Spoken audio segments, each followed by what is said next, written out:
The next thing we need to talk about, now that we know how to identify acids and bases, is the concept of a conjugate. So a conjugate acid-base pair. These are two substances that are related by the transfer of a proton. So you have the transfer of a proton. Now, a conjugate acid is going to be any base that has had a proton that's added. So after it has accepted the proton, it then becomes a conjugate acid. I know this can be really confusing. You just have to try to say it to yourself several times. I'm going to point it out some different ways. Hopefully you'll find one that works.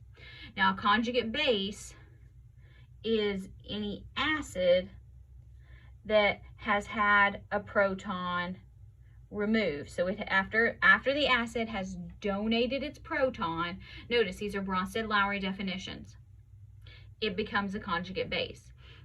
So what you need to do is you need to start on the left side of the equation, and you need to determine what's the acid and what's the base. And then the base becomes the conjugate acid, and the acid becomes the conjugate base. So let's try a few of these. Now note, Bronsted-Lowry definition. All right. Now, you can look at each substance individually and see here what's going on. So this, if you know this compound, is sulfuric acid, so you should know this is the acid. But if you didn't know that, you would say, okay, so this has two hydrogens, it goes down to one hydrogen, and it becomes an anion. So this must be our acid.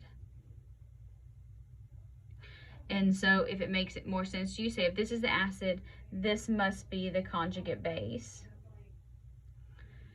And then you have water, and again, water can be an acid or a base. So if this is the acid, this should be a base, but let's double check. So base is the proton acceptor, and so it goes from 2 hydrogens to 3 hydrogens and becomes a cation.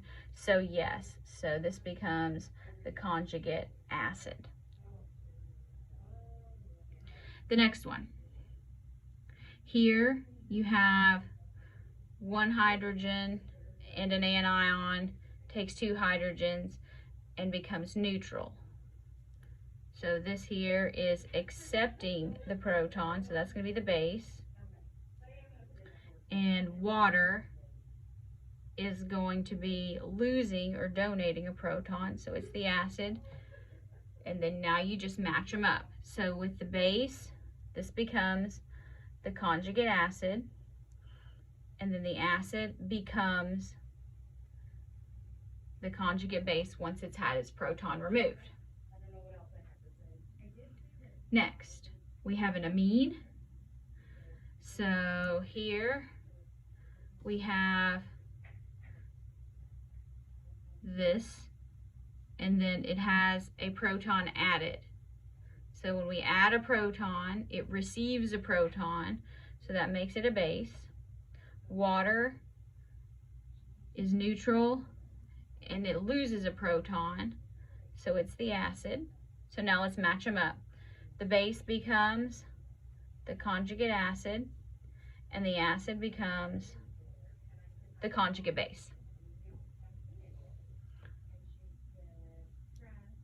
Now, next, we have